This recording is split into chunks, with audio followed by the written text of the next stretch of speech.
Está no ar, o FrilaCast.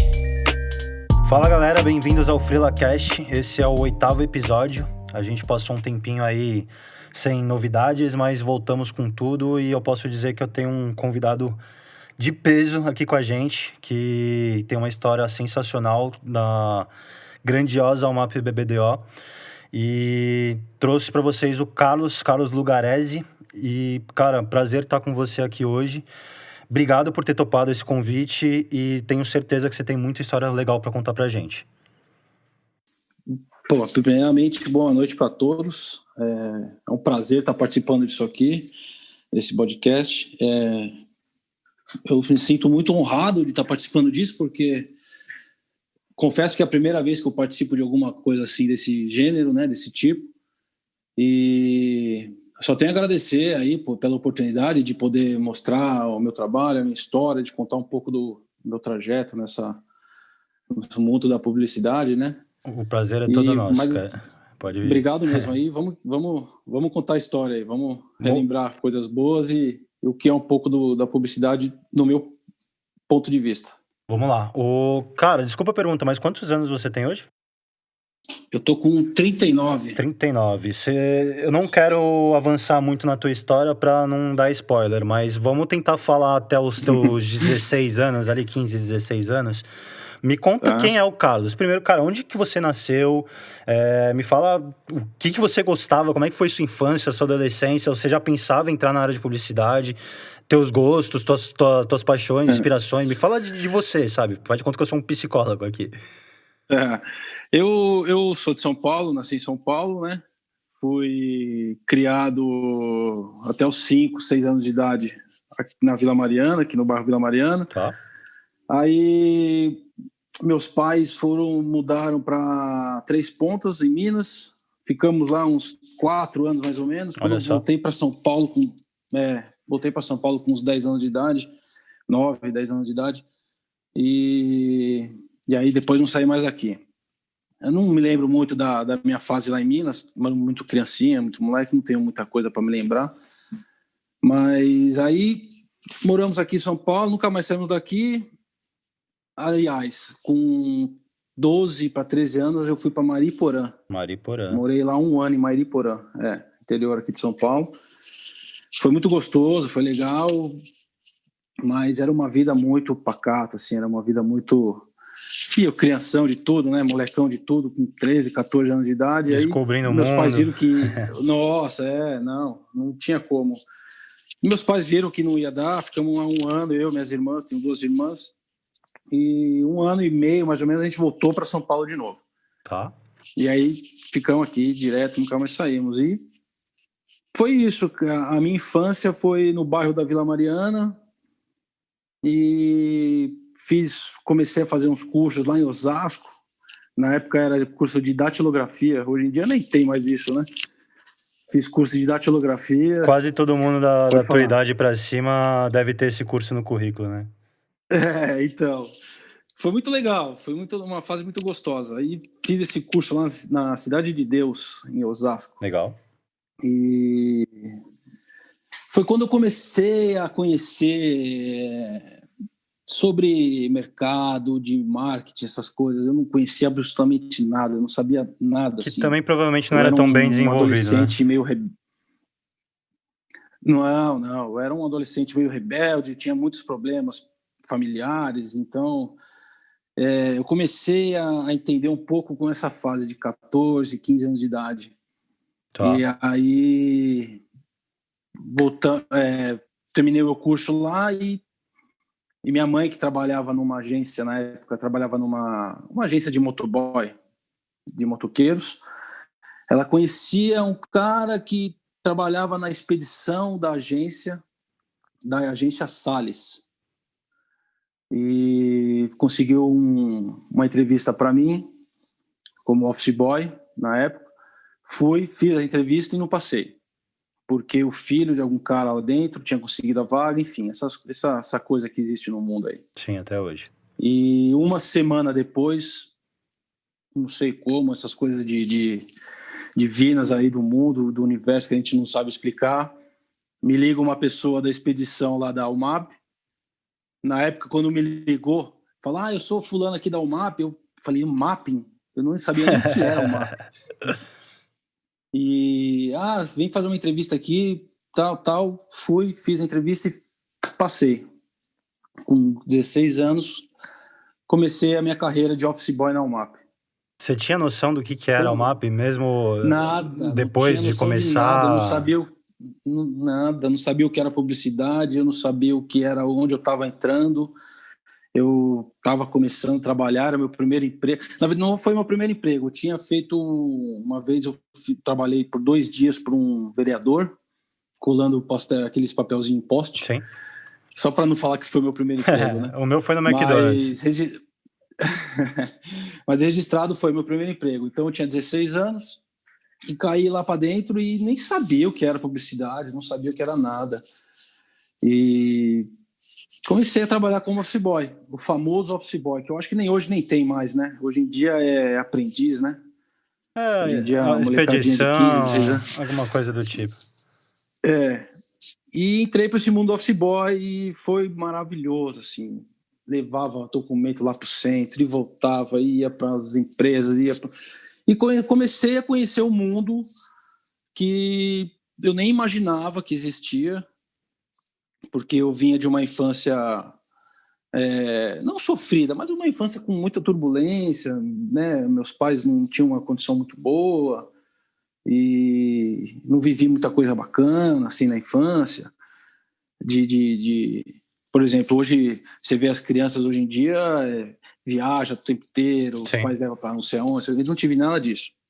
Então eu comecei a conhecer o mundo com 16 anos de idade. Praticamente sozinho, né? A MAP já era no Morumbi ou era em outro lugar? Já era no Morumbi, já fazia acho que tinha uns 3 ou 4 anos que a agência já era lá. Ela era na Paulista, né? Ela era na Paulista. Assim como você deve ter se chocado também com o tamanho do prédio, a estrutura. Nossa, a rua ali onde era o MAP não tinha nada, tinha só terrenos, e era uma outra casinha. E já alagava, né? Nossa, já, muito. Alagava muito, mas muito mais do que hoje. Quantas noites a gente não teve que ficar lá, noites e noites, por causa que não tinha como ir embora. Não que tenha mudado, mas imagino que deve ter sido pior. Deu uma melhoradinha, mas não adianta. O país nosso não consegue arrumar nada, não tem jeito. Eu tô te falando isso porque, assim, cara, compartilhando uma experiência minha, até dando um spoiler aí do restante da conversa, eu também trabalhei na MAP, inclusive tive um período ali com o próprio Carlos também. E assim, na minha entrevista, cara, era uma das primeiras vezes que eu tava indo para São Paulo, né? Que eu sou daqui de Santos. Então, pô, a cidade a gente fala que é a cidade da malhação, né? Porque passou da entrada de Santos ali, todo mundo sabe da vida de todo mundo fala de todo mundo, então a gente entra meio que no Projac. Só que assim, eu não sabia que tinha um mundo enorme fora disso, eu não sabia que tinha grandeza no mercado, não sabia que existiam grandes contas e eu realmente mal conhecia o MAP, sabe? E pensa que assim, primeiro que eu já subi a escada tremendo, aqueles quase 50 degraus que tem ali, né, da porta de entrada. Já subi tremendo porque eu nunca tinha visto um prédio daquele tamanho. E você acredita que eu cheguei, acho que 20 minutos mais cedo pra entrevista e consegui me atrasar 5 minutos ainda porque eu não sabia como apertar o elevador. Acredito, que eu vi muita gente fazendo isso. Mas muita gente. Eu entrei, eu procurei o botão e não achei, aí eu tava com vergonha de perguntar, eu rodei o elevador inteiro, até que eu achei o zelador do prédio lá, ele me ensinou onde é que tava o botão do andar. Mas é engraçado, porque quando eu cheguei lá também, cara, eu fiquei muito assustado. Eu fiquei mais assustado quando eu lembro que eu contei que minha mãe trabalhava numa agência de motoqueiros, né? E ela arrumou um motoboy para me levar, porque eu não sabia nem pegar ônibus. Eu sempre morei em São Paulo, mas eu não sabia nem pegar ônibus. E aí o motoca que me levou. Eu te entendo, eu não sei pegar até hoje. Me lembro até hoje. E aí, quando ele me deixou na porta do prédio lá, aquela coisa monstruosa, e do lado tinha o Shopping Morumbi. Então, era só o Shopping Morumbi e aquele prédio gigante. Não tinha mais nada em volta, né? E, cara, eu olhava aquele prédio, aquele shopping, eu falei, cara, onde eu tô, cara? Eu não sabia nem onde eu tava. Fora a hora do almoço, que você não sabe nem pra onde ir, né? não sabia para onde ir e não conhecia ninguém, e eu novinho, eu não falava com ninguém. Tanto é que eu cheguei na UMAP, para vocês terem uma ideia, eu cheguei dia 1º de dezembro de 97. Aí no dia, sei lá, não vou lembrar agora, mas era final do mês, dia 20 e pouco, foi a festa da UMAP. Saudosa festa da Eu tinha UMAP. tanto medo, tanto receio, eu tinha tanto receio, tanto medo, eu tava tão inseguro, cara, que eu não fui na festa. Eu perdi uma puta festa com o show da Rita Lee. Perdeu. Eu te falar que eu só fui em uma, mas foi a melhor festa que eu já fui na minha vida. Mas é isso, as inseguranças que a vida você vai aprendendo, vai virando, vai crescendo, vai virando homem, mas Com certeza. vai amadurecendo. Você começou na expedição. Para quem ainda não está familiarizado com o termo, o que faz o departamento da expedição? Vamos lá. A expedição nada mais. Hoje em dia eu não sei mais se tem as grandes.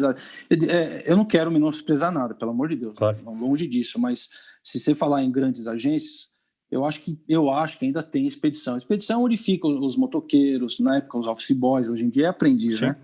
E fazem o trabalho todo de leve e trás, porque isso eu acho que é uma coisa que nunca vai acabar, né? Sim. O físico ali, um documento físico, por mais que você tenha e-mail, tem digital, tudo, mas tem muita coisa que o físico é indispensável. Então, você tem os motoqueiros, o grupo que na expedição tem o pessoal que faz a manutenção, que cuida da luz, que cuida dos fios, que cuida não sei do que, um problema no banheiro. Então, a expedição é onde está todo esse grupo envolvido, né, de pessoas que trabalham totalmente uma coisa fora do que é propaganda. E lá a gente entregava jornal para todo mundo. Todo dia de manhã eu tinha que levar jornal de todos, a revista de todos. Naquela época era muita revista, né? Hoje em dia não tem mais, infelizmente. Ovo de Páscoa pro time de mídia. Nossa, chegava final de ano, o pessoal da mídia ganhava tudo que você possa imaginar, eles ganhavam. Ficava bobo, cara. Foi a primeira coisa que eu aprendi na UMAP, ficar amigo do time de mídia. Inclusive, um abraço pro Roginho, se estiver ouvindo isso. Eu fui, quantos ingressos eles me deram. E fiquei lá 4 anos na expedição. 4 aninhos lá como office boy. A maior idade foi na expedição? Foi. Eu lembro que eu fui servir o exército, não, fazer alistamento. E lá, o alistamento eu tava lá ainda. O office boy, eu tinha que sair lá da expedição. Fui lá me alistar, fui fazer as honrarias que tem que fazer lá. Foi legal. Foi uma experiência tudo que eu vivi foram experiências maravilhosas. Tudo. Fiquei 4 anos como office boy e é uma coisa que eu acho que todo adolescente, eu digo mais o homem, né? Infelizmente a mulher nesse mercado, infelizmente não tem. Deveria ter, porque é muito legal, cara. Deveria ter. Sim, assim, qualquer mercado. Mas é muito bacana. Eu acho que todo adolescente deveria passar por isso, sabe? Ter essa experiência de ter que levar documento lá, pegar um ônibus, pegar 3, 4 ônibus, fazer baldeação, fazer isso, andar por São Paulo inteiro, conhecer tudo. É muito bacana. Mas não tem mais, né? Acho que hoje em dia acabou isso. Depende do volume, não é menosprezando, que nem você falou. É que não justifica para agências menores terem um departamento exclusivo para isso se não tiver volume. Não, exatamente. Não tem nem porquê. É uma despesa, se falar financeiramente, que é totalmente desnecessário. E aí, do dia pra noite, você resolveu mudar. Como é que funcionou isso? Aí o pessoal do RH, eles gostavam muito de mim, sabe? Tinha uma mulher lá, a Nélida, gostava muito de mim. E ela me chamava de Carlinhos, né? Todo mundo me chamava de Carlão, ela é a única que me chamava de Carlinhos. Carlinhos, você não quer ficar aqui com a gente, aqui, no RH? Eu falei, nossa, vamos lá, né, meu? Não sei o que faz, mas vamos lá.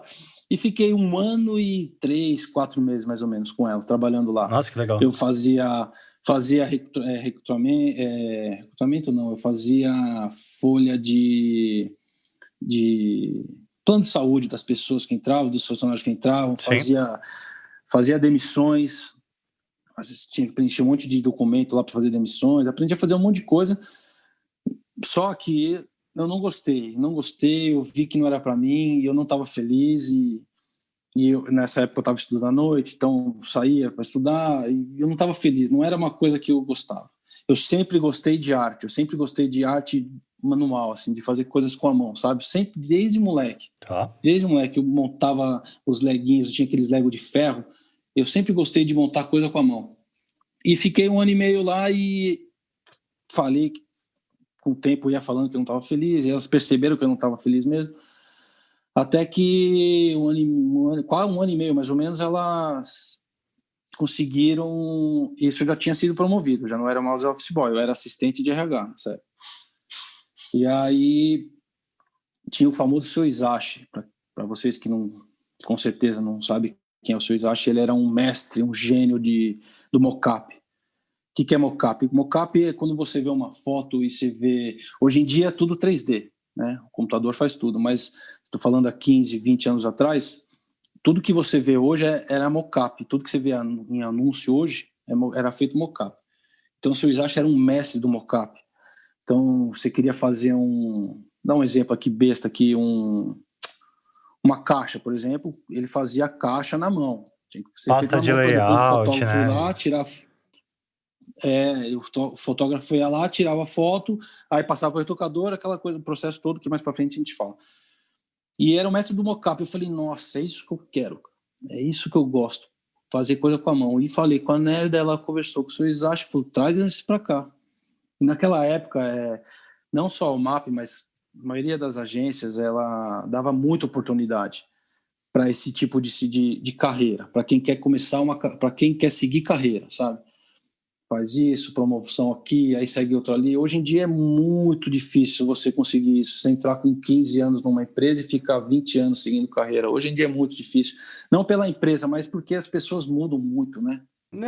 Hoje você quer Não uma só coisa, amanhã por você culpa quer da outra. empresa, mas por culpa das pessoas. Hoje, não que seja errado ou certo, mas Você tá muda. todo mundo Do muito nada você imediatismo, muda. Do né? nada.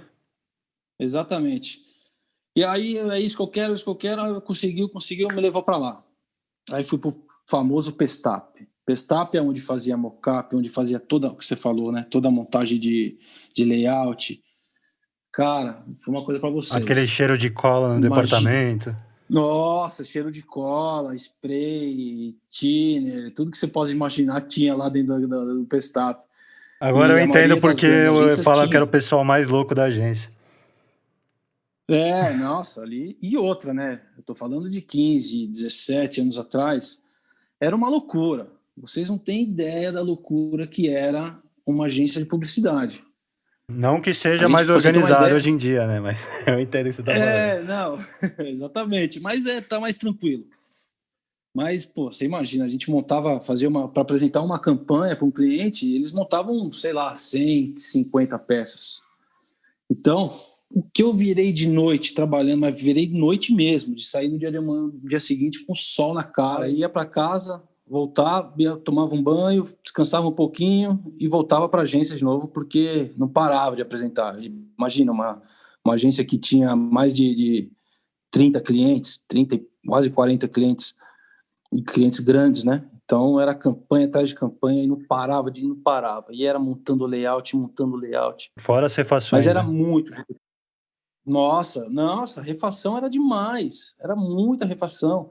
Às vezes você terminava de montar uma campanha lá, tipo, sei lá, 50 peças, 30 peças na prancha, né? Que a gente chama ainda, né? Chegava lá o diretor de criação, via que tinha um texto errado, tipo, título errado, em todas as peças. Aí os assistentes de criação, né? Os assistentes iam lá, imprimia tudo de novo e remontava tudo de novo, cara. Meu, era uma doideira. Mas era muito gostoso, viu? Você ficou quanto tempo no Pestap? Eu não reclamo nem um pouco, assim, daquela... Eu fiquei lá, para vocês terem uma ideia, eu fiquei no Pestap, eu fiquei quase 6 anos no Pestap, uns 5 anos e pouco, mais ou menos. Realmente na muito montagem, tempo. no estúdio de montagem. Foi mais tempo do que na própria expedição, né? Foi. Fiquei muito tempo lá. Porque, assim, era muito gostoso, era muito divertido e eu estava feliz, assim, eu estava muito feliz no que eu estava fazendo ali. Muito feliz. Sabe quando você está feliz no que você está fazendo? Era como eu estava naqueles 5 anos e meio, mais ou menos. Eu me sentia muito bem. E foi o ano que eu consegui comprar meu apartamento, sabe? Consegui comprar um APzinho bacana. Legal. Tudo trabalhando lá. Então eu estava muito feliz. Foi uma fase, assim, excepcional na minha vida. E sem contar as bagunças que a gente fazia, né? Muita bagunça. Não dá pra virar a noite desanimado, né? No mínimo uma pizza tem que ter. Não. Mas você nem ficava desanimado, viu?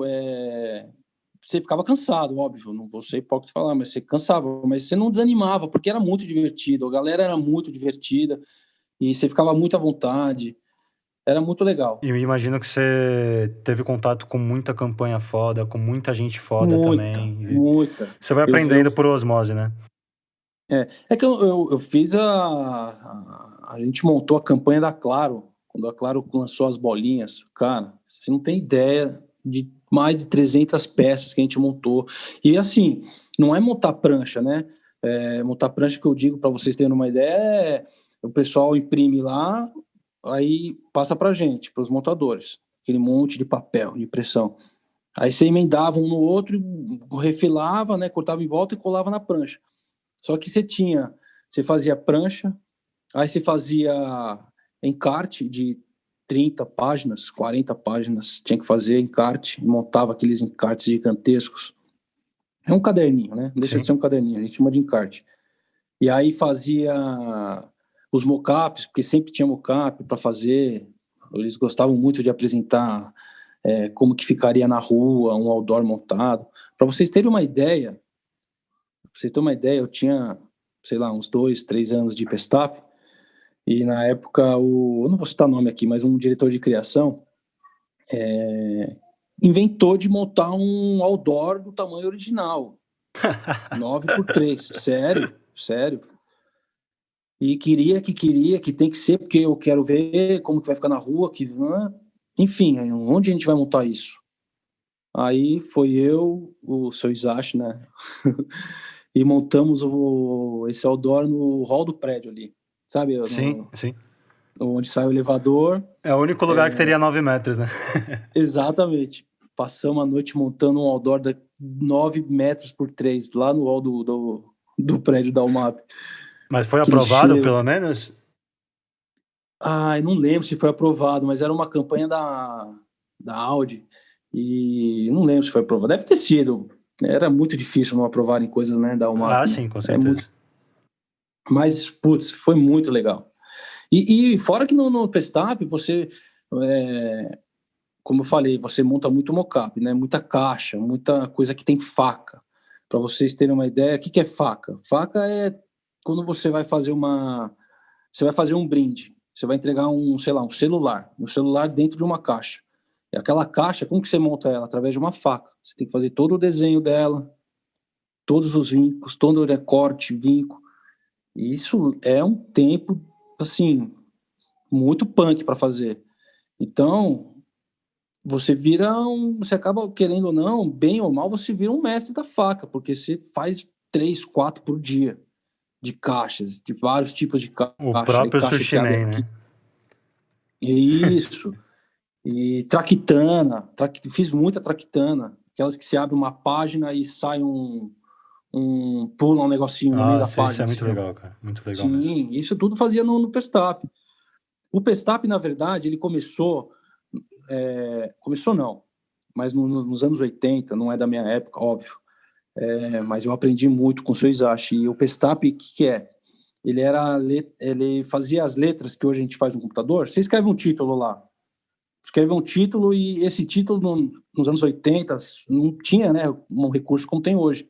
Então o Pestap fazia todas aquelas letras na mão, era tudo feito na mão, por isso que existiu o Pestap. Eles faziam todos os tipos de letra na mão, desenhava as letras, aí depois escaneava e o computador ia ajeitando do jeito que queria. Foi assim que surgiu o Pestap.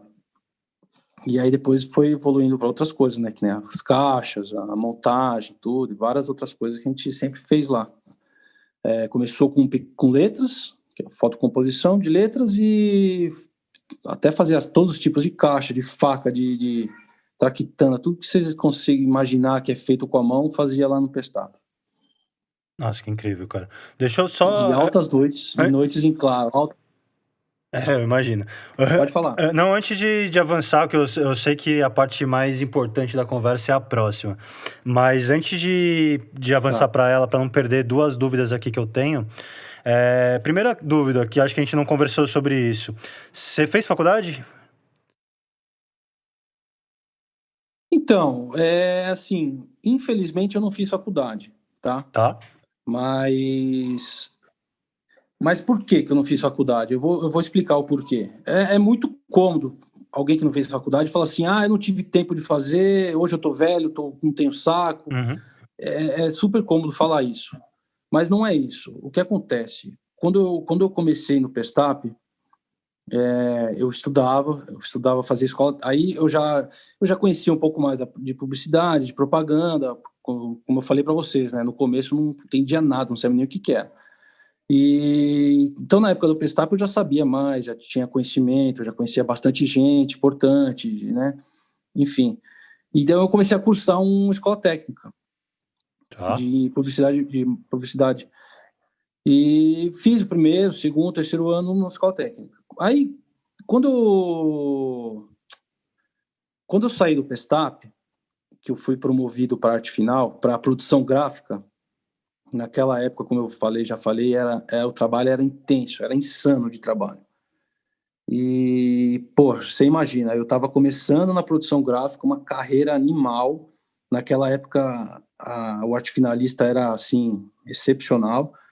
E para vocês terem uma ideia de quanto do volume de trabalho que tinham 7 arte finalistas na produção gráfica, 7.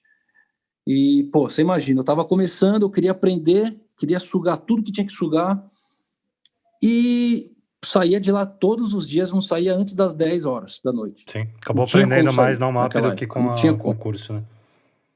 Pô, a MAP foi uma escola excepcional. E aí, o que que eu fiz? Eu falei assim, bom, se eu sair para ir para estudar, eu não vou aprender o que eu quero aprender agora. Até porque eu sei que vai ser uma carreira para mim fodida. E naquela época, veja bem, eu quero que vocês têm que entender muito bem isso. Naquela época, a formação de propaganda e marketing na publicidade não era uma coisa totalmente necessária. Estou falando naquela época, de 20 anos atrás, tá? Hoje em dia é extremamente necessário no mundo da publicidade. Mas há 20 anos atrás não era. Então, assim, eu peguei esse fato de não ser tão importante, o fato de eu querer evoluir naquela carreira, e fui deixando levar, fui deixando levar, fui deixando levar. Quando eu vi, eu já não tinha mais interesse em voltar a estudar. Em voltar a estudar, não, em fazer uma faculdade. Mas Carlão, por que você não faz hoje? Sinceramente, eu não tenho saco mais para fazer. Sei Não o que você tenho tá mesmo. falando. Não, e assim, cara, eu tô te perguntando, não é por nada, não. Eu sou a favor de que se você se dedicar, obviamente você saia correndo atrás das pessoas que têm faculdade, né? Mas eu conheço Mas muita gente boa na área que não tem. sim, tem uma coisa muito, muito legal, interessante, que nessa pandemia me fez refletir uma coisa que eu não tinha pensado nesses 20 anos que eu tenho de carreira. Em 6 meses eu lembrei de um fato, porque vocês estão falando, a gente está falando aqui de faculdade, e eu lembrei de um fato nesses 6, 7 meses que eu estou aqui em casa, que eu lembro que eu era do Pestap ainda, e a minha esposa eu conheci lá na UMAP, né? Legal. Ela era assistente de criação. Nossa, o Eu MAP conheci na época realmente do tá na sua Pestap. vida, né? Não só pelo tempo, mas... Tá, totalmente, totalmente. E ela era assistente de criação e na época ela estava apresentando o TCC dela, e isso é mais um fato pelo qual eu não continuei a fazer uma faculdade, tá? E aí ela queria montar umas caixas, que ela ia apresentar o TCC, e aí ela viu o que eu fazia, foi pedir para mim, e eu aqui todo já meio apaixonadinho por ela, falei, eu faço, opa, vambora. Foi um jeito de chegar também, né? É, lógico. Enfim. Aí montamos tudo, ela foi, entregou o TCC, beleza, aquela coisa toda, passou. Aí, quando ela já tinha se formado, ela voltou toda feliz e para um grande diretor de arte que tinha lá, e hoje em dia ele é super conhecido, e chegou para ele e falou, fulano, pô, me formei, toda feliz, cara. Sabe que ele virou para ele e falou, ai, que legal, agora você pega o seu diploma, rasga e joga no lixo. Então, assim, eu tendo vivido o que eu estava vivendo, evoluindo profissionalmente, aí eu sabia já que ter uma faculdade no currículo não era uma coisa assim tão importante para minha carreira ali, Sim. naquele momento. E uma história dessa, vindo assim, tipo, de uma pessoa que estava comigo já naquela ocasião, eu totalmente desencanei, assim, sabe? Mas hoje, assim, eu sinto falta. Eu sinto falta não de ter uma faculdade, mas eu sinto falta, sabe do que eu sinto falta?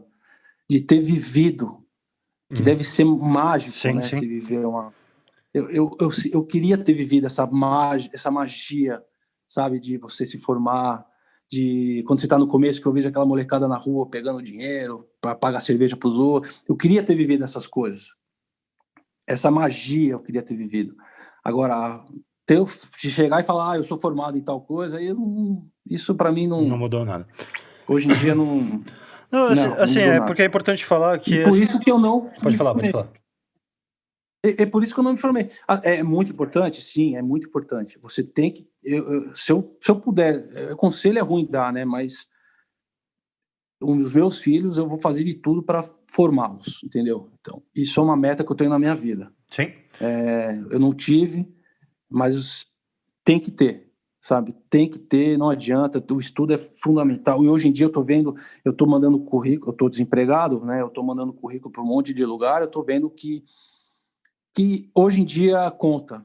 Uma época não contou, mas hoje em dia conta. Principalmente se você está fora do mercado, na né? Na publicidade, tá? Eu não sei as outras áreas. Eu falo na publicidade. Teve uma época que não era uma coisa importante. Hoje em dia é. Não, eu tô falando isso porque, assim, apesar de concordar que é necessário, que é importante e que você sai na frente de muita gente, assim, a gente tem pessoas que provavelmente vão ouvir a gente que ou não tem condições para pagar uma faculdade ou realmente estão em dúvida se é o que querem fazer. Seja começar, Sim. seja largar, sabe? Seja voltar. Eu conheço gente que fez 4 faculdades. Exato. Então, assim, Falava, são situações, depende da pessoa que você é, das oportunidades que você tem, mas é importante destacar que ninguém é pior que ninguém porque não tem faculdade. Todo mundo pode chegar lá. Sim. Só pode demorar mais, obviamente, mas não merece esse desmerecimento. Mas obrigado pela resposta. A experiência conta muito, viu? A experiência conta demais. Com certeza. Com certeza. Talvez não para quem você não teve um primeiro contato, né? Tá avaliando o teu currículo, pô, eu não sei da experiência dele, eu vou julgar os dados mesmo. Faculdade não tem, é isso. Mas, enfim, só para não estimular ninguém aqui também que tá ouvindo a gente no futuro. Por isso que eu tô falando, é excepcional. O meu sonho é ver meus 2 filhos formados, porque isso é fundamental para qualquer ser humano, é fundamental. Legal. Você tem que estudar, tem que se formar, independente da carreira que você for seguir. E seja por conta própria, seja faculdade, seja pós, seja MBA, o importante é se manter ativo, né? O que for. Esses dias mesmo, assim, eu estava conversando com minha esposa, por que você não aproveita esse tempo agora e não faz uma faculdade à distância? É que eu estou vivendo um momento, assim, muito delicado, mas, cara, eu não vou ficar enrolando, porque não, porque isso, porque... É porque eu não quero. Exato. Não dê desculpas, né? Pelo menos coloca um ponto final. Não tem desculpa. Ou quer ou não quer. Exatamente. Entendeu? Não, eu entrei num curso EAD nesse ano por conta da pandemia também, não me adaptei a isso aí. Troquei por curso particular de língua, sabe? Então, para mim foi muito mais útil. Mas, enfim... Muito mais útil, Você estava falando da produção gráfica. Vamos entrar nesse tema? Eu acho que é o que eu mais espero ouvir de você hoje aqui.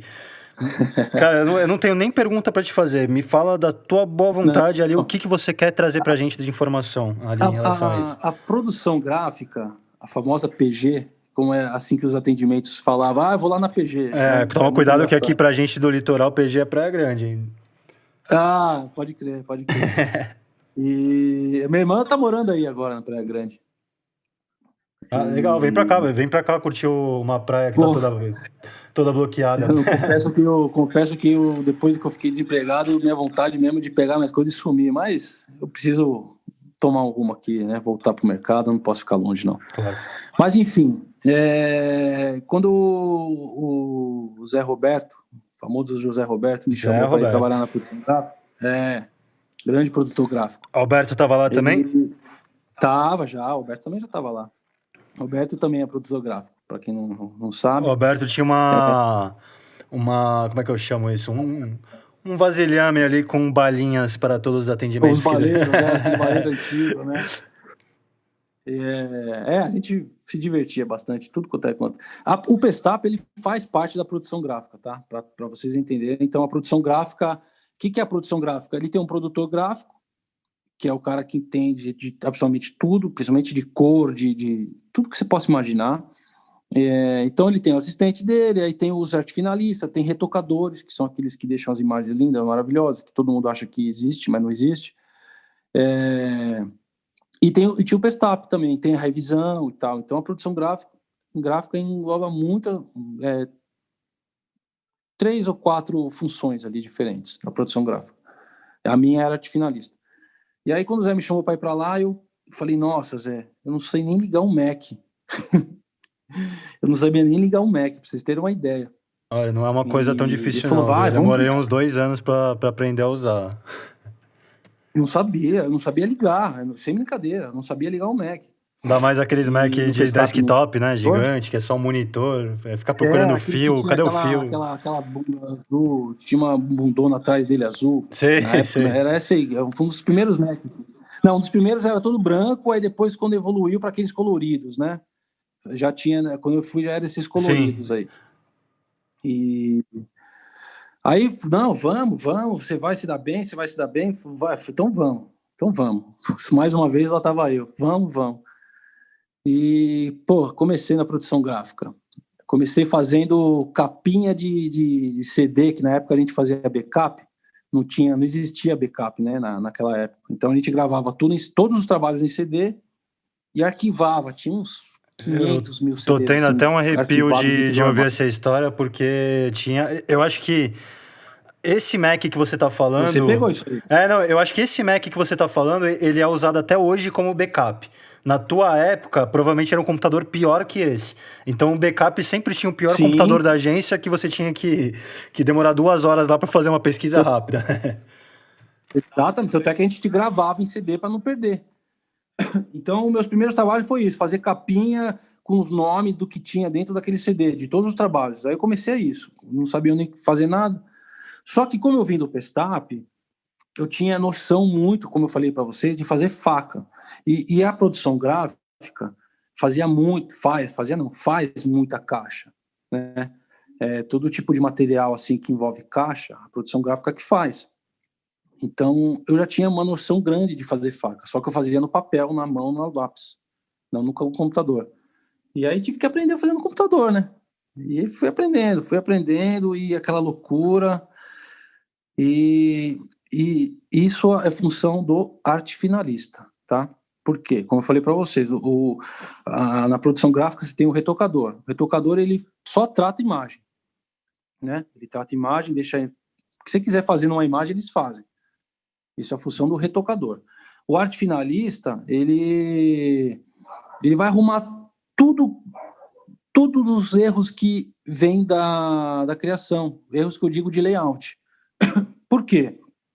Chega na criação lá, o atendimento recebe o brief do cliente, passa para a criação.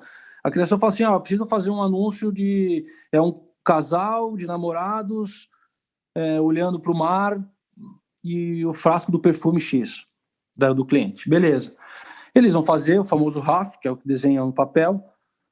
Feito aquilo, passa para um assistente, o assistente se vira para caçar a imagem, para fazer tudo aquilo. Beleza. Quando está tudo pronto, o layout, eles apresentam para o cliente. O cliente gostou, é isso? Legal. E ele vai sair daquele jeito numa revista? Não vai sair daquele jeito. Para isso entra o arte finalista. Ele vai deixar tudo aquilo que a criação fez, ele vai dar...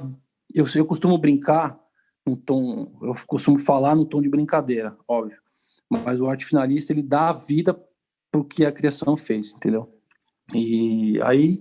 O arte finalista arruma tudo que tem que arrumar. É texto... É basicamente a parteira da publicidade, né? Exatamente. Com todo respeito aqui, eu não sei se pode falar palavrão aqui ou não. Por favor, até encoraja. A gente falava que a produção gráfica é o cu da agência, porque todas as merdas se resolvem lá. Tem brincadeira. Tudo que você possa imaginar de merda se resolve na produção gráfica. E aí deixa logo, arruma texto, arruma cor, arruma fonte. Revista que não aceita um tipo de diagramação, e aí você tem que fazer tudo de novo. E uma coisa que é bom para quem está começando, principalmente para quem está começando, né, saber, porque assim, a criação faz um anúncio. Então você imagina um anúncio página dupla, 2 páginas, página direita e página esquerda. Esquerda e direita. E faz aquilo e acabou. Porque a criação é assim, cara, faz o que o cliente quer e tchau, toca o próximo job. Quando chega na produção gráfica, aquele anúncio que os caras fizeram, uma página dupla, imagina uma página dupla. Aquilo lá, dependendo do cliente, se o cliente for um cliente grande, como, graças a Deus, na agência sempre teve, aquilo lá não vai virar uma página só, uma página dupla de revista. Vai Aquilo para vai mais virar 15 um revistas, outdoor, né? além de outras 15 revistas, que são formatos diferentes, que você tem que adaptar, nenhuma revista é o mesmo formato da outra, aquilo vai virar um outdoor, aquilo vai virar um relógio de rua, aquilo vai virar um front light, que é gigante, Um post de aquilo vai redes virar sociais.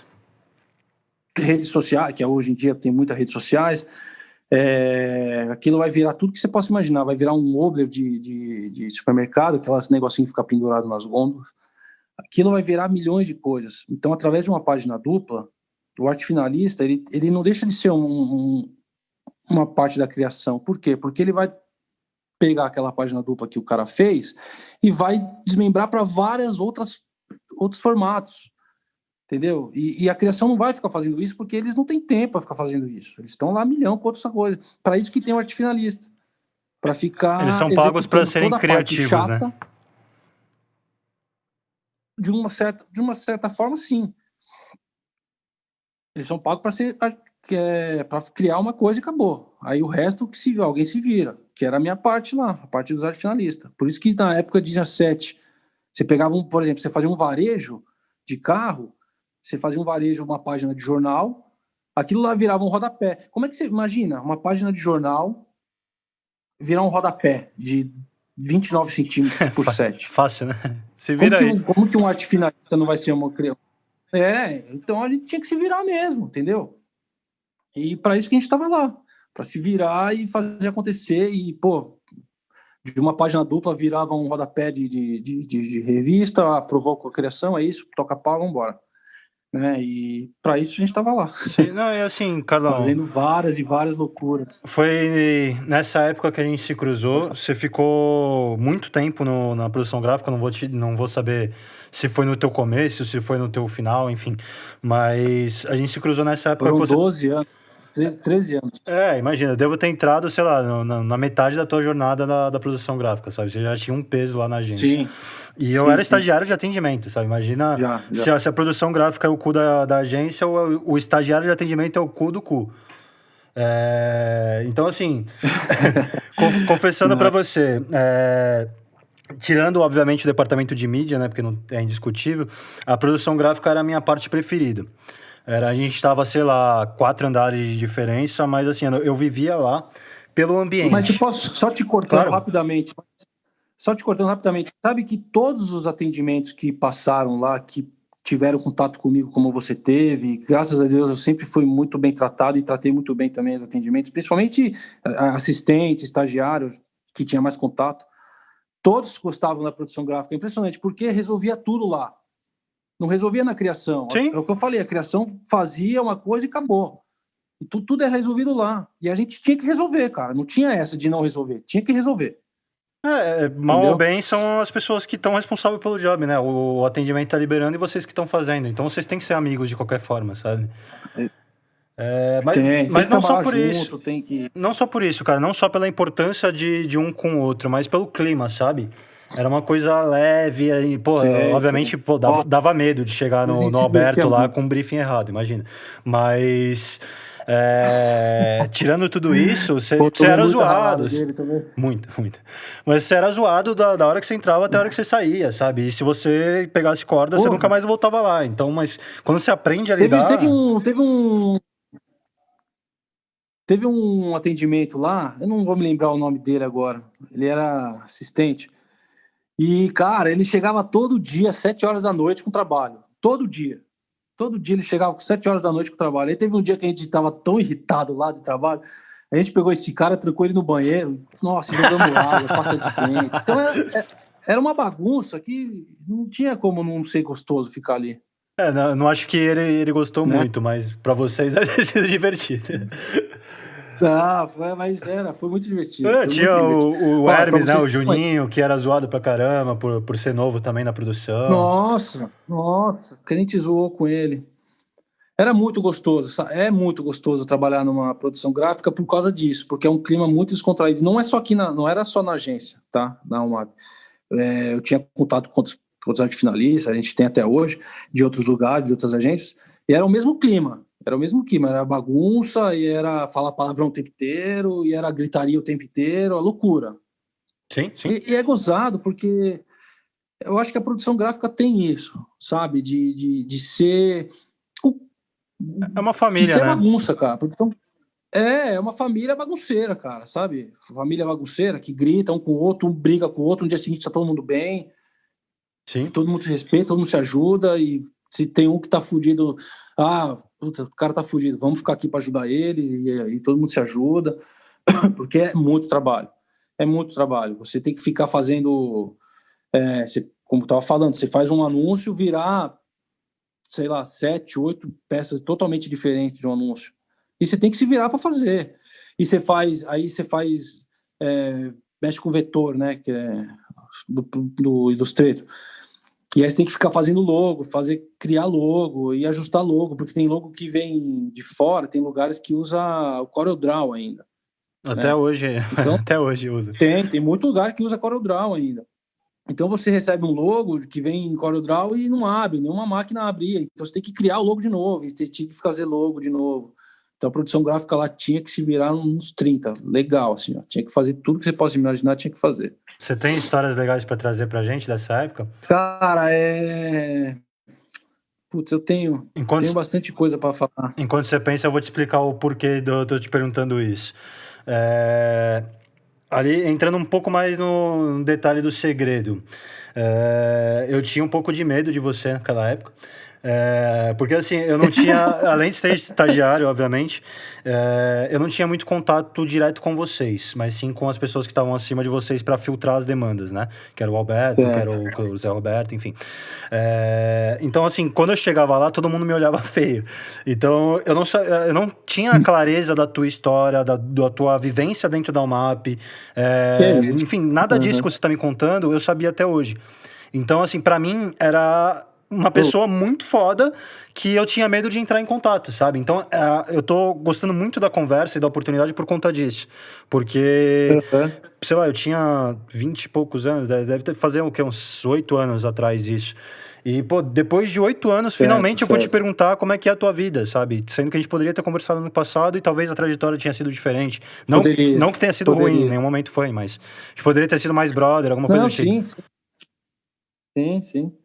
Eu graças a Deus, eu fiz muitas amizades bacanas lá. Muitas amizades, e que até hoje eu falo. E quando eu saí da agência, infelizmente, por causa dessa pandemia toda, o que eu recebi de mensagem, assim, das pessoas, assim, foi muito significante Eu pra dei mim. um spoiler pro pessoal que te conhece, que ia gravar contigo hoje. Tá todo mundo ansioso, cara. Ah, que legal.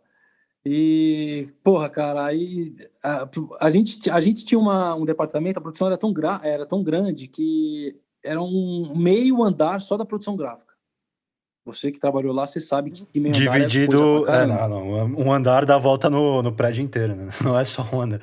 Exatamente, era meio andar, só nosso. A outra Só pra você ter metade eu uma acho que ideia. era só a masmorra, né? Do cafezinho. O estúdio. Tinha um Tinha estúdio. o estúdio, a masmorra, e o outro lado era só a produção gráfica. Então a gente ficava lá, tipo, dava 8, 9 da noite, assim, começava um jogar coisa no outro, aí a gente fazia guerrinha de salto em distância, e caía computador, e um zoava o outro.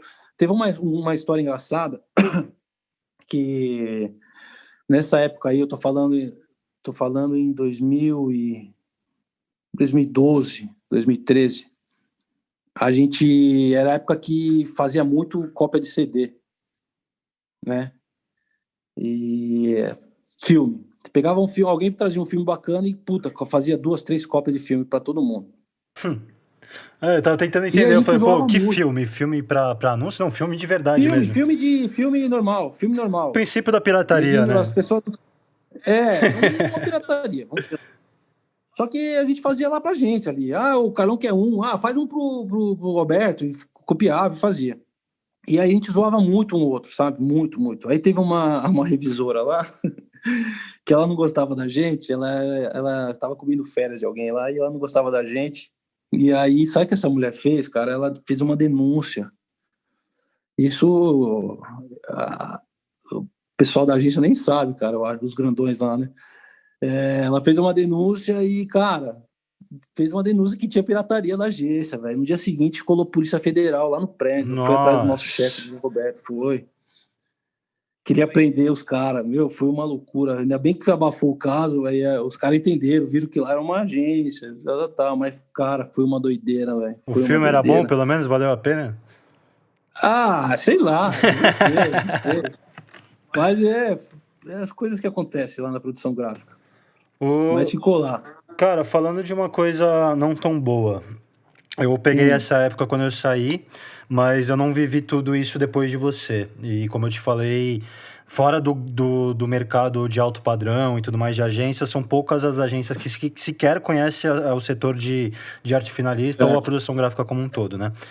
Mas certo. eu senti que isso foi não sendo deixado de lado, mas foi sendo substituído aos poucos, certo? O Foi. setor Mudou foi muito. ficando menor, as coisas foram ficando um pouco mais divididas com outros fornecedores e tudo mais. Mudou muito, Você sabe mudou me dizer o muito. porquê disso? Então, primeiro porque, respondendo a sua pergunta antes de dar uma explicação, é grana, dinheiro. Tudo que é mais barato Claro. sobressai sobre as outras coisas. Meados de 2012, 2013, a produção gráfica era, assim, uma parte fundamental de qualquer agência, né? Se uma agência não tivesse produção gráfica, não rodava. Sem brincadeira, não rodava mesmo. Não estou falando isso porque eu trabalhei lá, porque eu sou da produção gráfica, porque não rodava mesmo. E tinha muito trabalho, graças a Deus, sempre muito trabalho. Só que foi chegando a era digital. Você fazia, que eu falei, eu dei o exemplo do rodapé, né? Você fazia um rodapé por uma revista, você pagava um absurdo. Você faz um rodapé para uma página de internet, sei lá, da Globo.com, vamos falar. Sim, Você vai pagar um preço lá embaixo. Tudo bem, a Globo é caro, mas se você comparar com uma revista, com uma Veja, é muito mais barato. claro. Então as coisas foram assim, foram acontecendo, sabe? Viu que fazer um anúncio para uma revista e um anúncio para ser postado numa rede social era muito mais barato.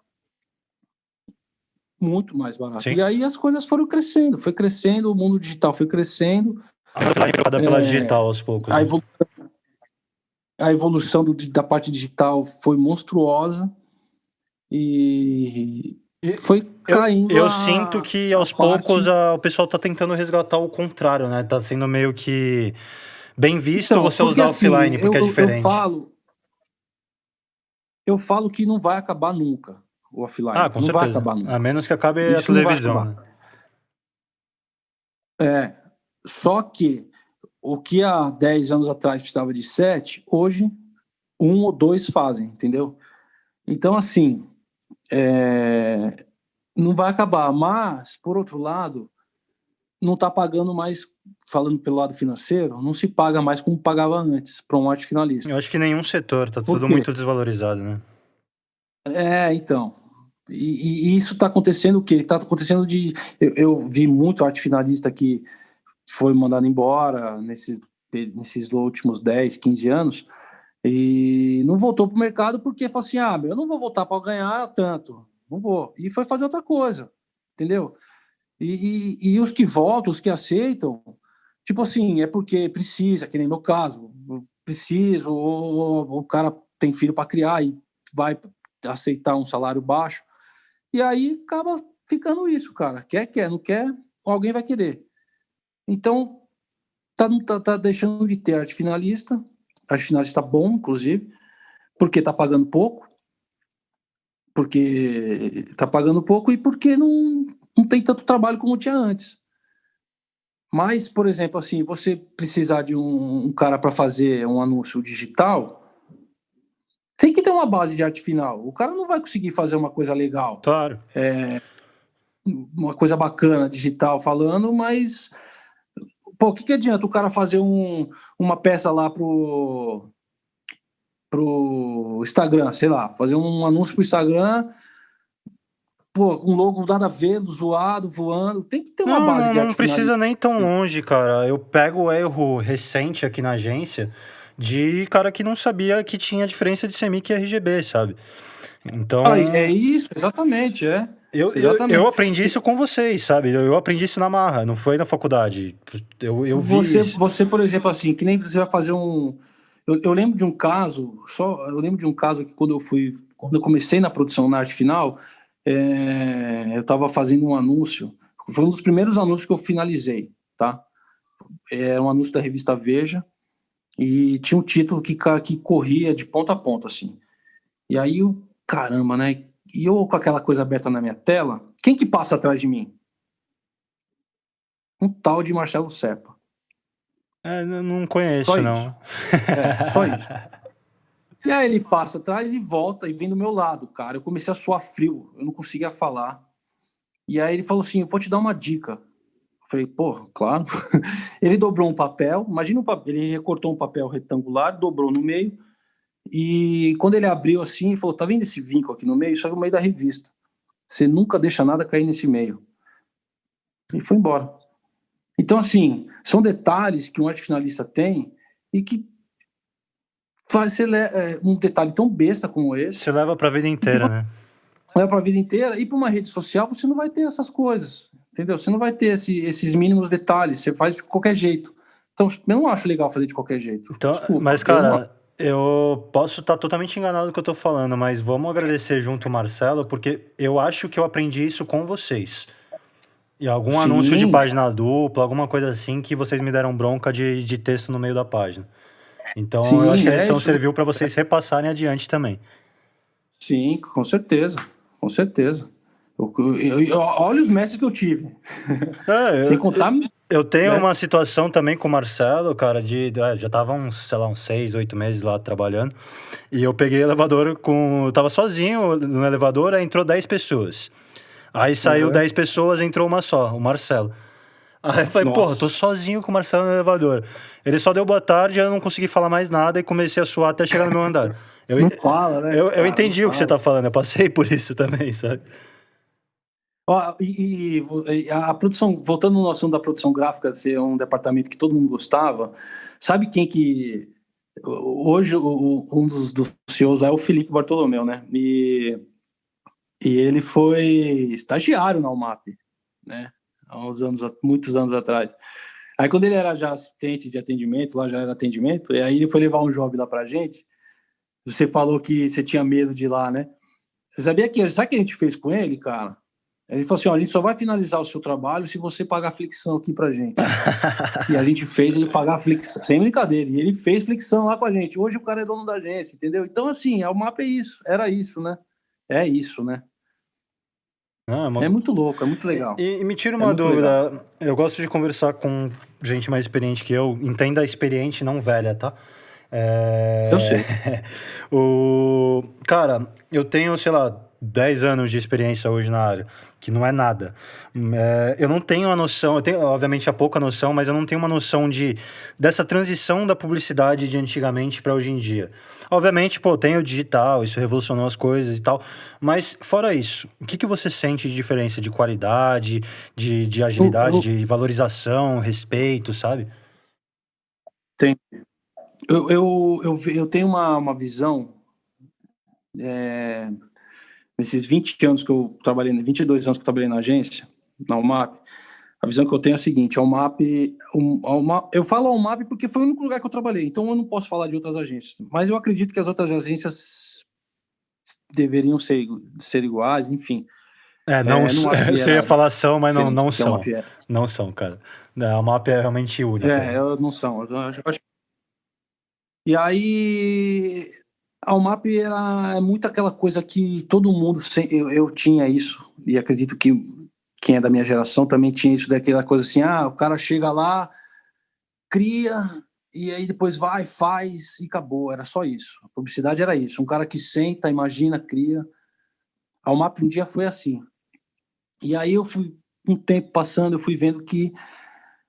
Aí eu fui entendendo que tem o cara que cria, se não tem um grupo de mídia que compra todos os tipos de mídias possíveis, que negocia com todos os tipos de mídias possíveis, não vai nada para frente. Então, assim, tem o cara que cria, tem o grupo de mídia, tem o atendimento que faz toda aquela parte de trás foda, porque senão um depende do outro, né? Eu acho que uma agência, um depende do outro, cara, de departamentos. E quanto antes Senão todo mundo entender isso, corre vai ficar nada. mais fácil pra gente, né? Exatamente. Se todo mundo entendesse um pouco dos departamentos, os funcionários seriam muito melhores. Porque chegava funcionário lá que, por exemplo, chegava atendimento lá que não sabe o que a criação faz, que não sabe o que a produção faz, o que não sabe o que o RTV faz. Então, assim, como eu vivi muito tempo lá, eu consegui aprender um pouco de todos os departamentos. Da mídia, do RTV, do meu departamento, da criação, do pessoal de pesquisa de mercado, pesquisa Artibard, pesquisa de mercado. Então, assim, se todo mundo que entra numa agência souber um pouquinho só do que cada departamento faz, cara, você vai ser o melhor profissional do mundo, velho. Porque é muito bom você saber o término do seu trabalho, para onde vai, assim, o que vai acontecer depois. É muito legal você saber disso. E as pessoas não sabem disso. Chega lá muito gente nova, muito jovem, que, claro, não vai saber, só vai saber vivendo lá no dia a dia, mas não procuram querer saber. Eu vi muito isso, de muito jovem que chegava lá e, tipo assim, minha função é essa, eu não quero saber da outra. Entendeu? Eu não acho legal isso. Eu não concordo com esse tipo de raciocínio. Nem na nossa Eu acho área, legal nem você... nenhuma, né? Acho que todo mundo tem que entender o lugar do outro ali. E eu vi muito isso, cara. Eu vi muito isso de pessoas chegarem lá e, tipo, puta, foda-se o que os outros fazem, eu quero fazer o meu e acabou. Entendeu? Sei lá, eu fico meio triste com essa linha de raciocínio. Eu sou de uma geração que, assim, você tem que obedecer não, mas você tem hierarquias, sabe? Se o pessoal tá acima de você, cara, você tem que abaixar a orelha e ficar quieto e fazer o que o cara pede, entendeu? Eu sou dessa geração. E eu vejo muito isso ao contrário, cara. Tipo, porra, se o cara chega pro fulano e fala assim, pô, escaneia isso aqui pra mim, isso não é minha função, e não vai fazer. Eu não acho legal isso, entendeu? Sei lá, é a minha opinião, tá, gente? A É a menos minha que opinião. não seja realmente necessário e seja só por ego, né? Mas Eu, não- é, eu acho que eu sou de uma geração que eu falei, né, que tem hierarquia e você tem que abaixar a orelha e respeitar, e quando você acha que você tá num legal de debater alguma coisa, você debate, você tá certo. Não tô falando que você tem que se as retrair, né? pessoas não podem se impor, não é isso, mas você tem que saber com quem você está falando, como você está falando, entendeu? E eu via muita coisa assim ultimamente, muita coisa errada que eu via, errada não para mim, tá? Errada para mim. Sim. E mas enfim, eu acho que todo mundo aprende com o dia a dia, mas espero que tudo mude, que as pessoas aceitem mais respeitar e se pôr no seu lugar, sabe? Eu acho que as pessoas têm que se pôr mais no seu lugar, assim. Eu estava vendo que, do mesmo jeito que foi monstruoso essa transição do mundo digital, evoluiu tanta coisa, e eu vejo que a essência do ser humano em relação a respeito também deixou de existir um pouco. Do mesmo jeito que cresceu muito rápido toda essa evolução digital, toda essa evolução de eu não digo de respeito de tipo assim, de não respeitar a religião, não respeitar cor, não é isso. É respeitar o que eu falei. Se o cara é acima de você, você tem que obedecer e ficar quieto, entendeu? Não é isso. É isso que eu tô falando. E eu não via isso, cara. Eu não via. Pra mim, isso acabou faz tempo, cara. Eu acho muito errado isso. Isso. Eu acho que. Não sei se vocês estão entendendo o que eu tô falando ou Sim, não. sim, é uma questão de empatia mais e saber se colocar no seu lugar ali, o seu momento certo de falar, de cobrar alguma coisa. Exatamente. Ah, Você não precisa ser. Ninguém é melhor que ninguém, você não precisa se humilhar, nada disso. Mas eu acho que você tem que saber o seu lugar, cara, sabe? E não tem isso mais, velho. Sim, sim. Infelizmente não tem mais. Nós somos não de opiniões, mas de gerações diferentes. mas eu acho que... Geração diferente, exatamente. Assim, só que eu acho que dá pra achar um meio termo, sabe? Porque da mesma forma, ao contrário, eu não entendo que precisa haver uma hierarquia rígida. Precisa, obviamente, ter uma hierarquia para manter o controle, mas eu sou a favor que todo mundo tenha o direito de falar e de crescer.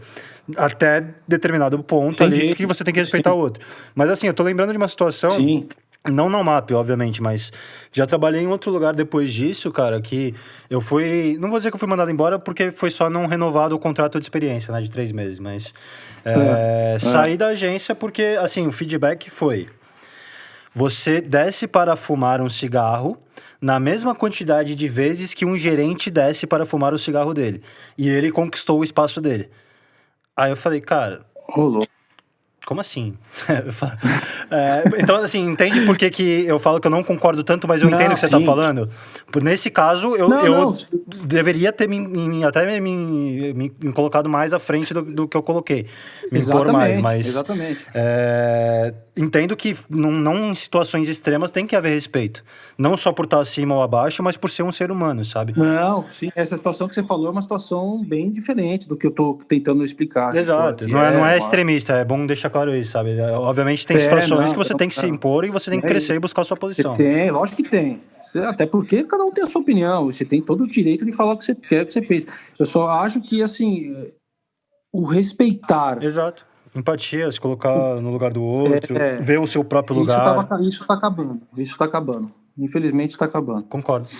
Mas é muito legal também, e por outro lado, é muito legal também ver o quanto que as agências estão mais liberais também. Sabe? Sim. Liberais que eu digo assim, quebrando o padrão, né? Da hierarquia. Sei lá, o cara quer colocar uma saia e tipo, porra, deixa o cara pôr uma saia, caralho, qual é o problema, sabe? Isso mudou muito também. Antigamente não era assim, com certeza. Quando eu comecei na produção gráfica, porra, o que eu via de coisas assim absurdas, de não poder fazer nada. Até eu já fui criticado, Carlos Henrique, já fui criticado o modo que eu me vestia. Sem brincadeira. Chegaram pra mim e falaram assim, ou você se veste melhor ou você não vai poder mais trabalhar aqui. Já ouvi isso. Sério, já ouvi isso. Então, assim, isso mudou muito também. Graças a Deus, cara. Hoje cada um faz o que quer, nego vai trabalhar de chinelo, vai de peruca, vai como quiser, cara. O que vale é a tua competência, né? O que interessa exatamente é o que você vai entregar no final do dia. O seu trabalho está entregue, bem feito, acabou. Um abraço. Isso mudou muito também, graças a Deus, né? Que bom. Porque era bem difícil, era muito difícil, cara. Isso há 20 anos atrás era muito, muito complicado. Não que ainda não seja, né? Mas tá um pouco melhor. Ah, sim, claro. Tem muito que mudar ainda, né? Tem muito que evoluir ainda. Sim. E não só ser humano, né? Claro. Se for ver. Claro. Carlão, infelizmente chegamos no fim. Mais do que isso, vira novela pro pessoal que tá em casa. E, cara, de verdade, quando eu falei que, apesar de ter medo de você, eu respeitava bastante e tudo mais, é por isso que você tá aqui hoje, tá? Não é só, obviamente, pela tua qualidade, teu portfólio, tua experiência que eu queria trazer pro público, mas porque eu realmente tenho você como referência, sabe? Então eu queria agradecer de coração por você ter topado tudo isso. Eu que te agradeço, você tá dando uma oportunidade para mim que eu nem imaginava, sabe? Poder contar a minha vida para tantas pessoas que devem estar te ouvindo agora, que vão ouvir nesse momento, cara, isso para mim é muito gratificante, muito mesmo. E me diz uma coisa, cara, a gente comentou aqui que você tá fora do mercado, o que é, obviamente, entendível, né, pelo nosso cenário atual, mas... É extremamente injusto, né? Porque você tem uma qualidade absurda. E você não precisa concordar comigo porque autoelogio não vale. Aprendi isso com o MAP. Mas eu tô falando por você. Você tem uma qualidade muito boa mesmo. Então é injusto você estar fora do mercado. Então, assim, com base nisso, como que a gente te acha? Pessoal que tá ouvindo, que é dono de empresa, que é dono de agência, que tem um freela pra te alocar e quer um pouco mais de qualidade na finalização ou na própria criação. Onde que eu entro em contato com você? E-mails, redes sociais, portfólio? Como que eu consigo te achar?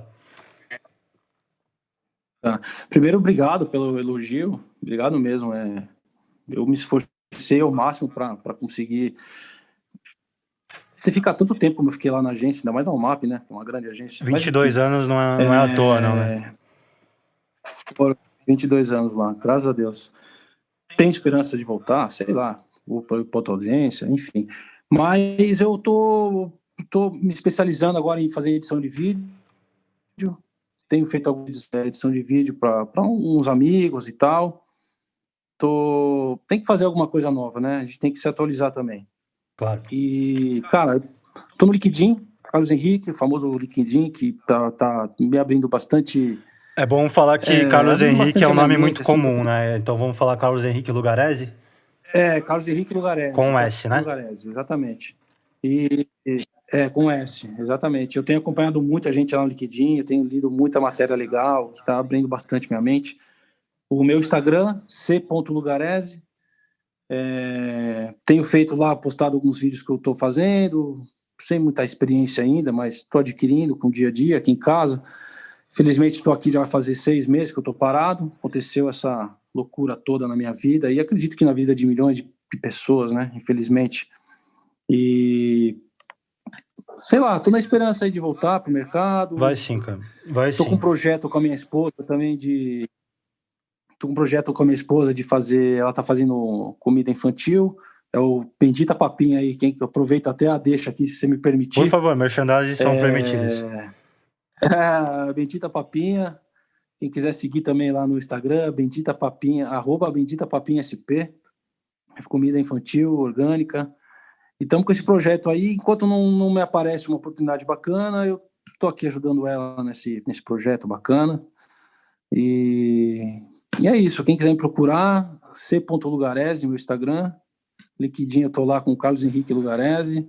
Perfeito. E só tenho a agradecer. Obrigado, Bruno, a sua equipe aí. Obrigado mesmo.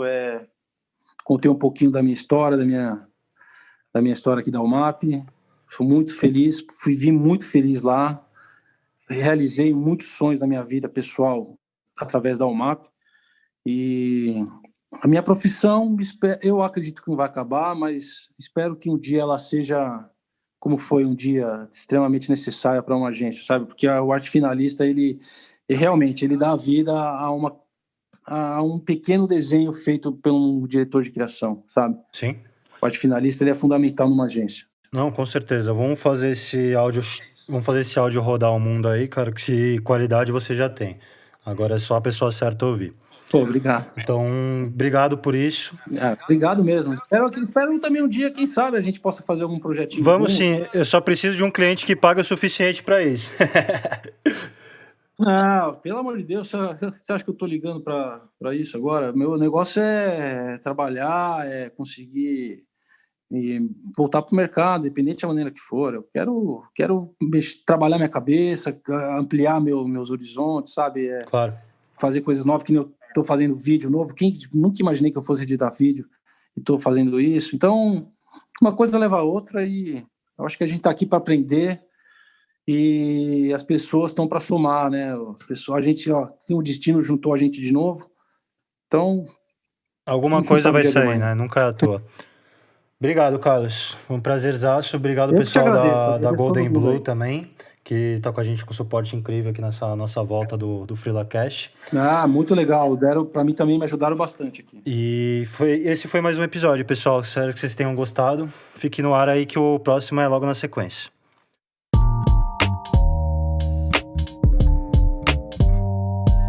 Esse foi mais um FreelaCast.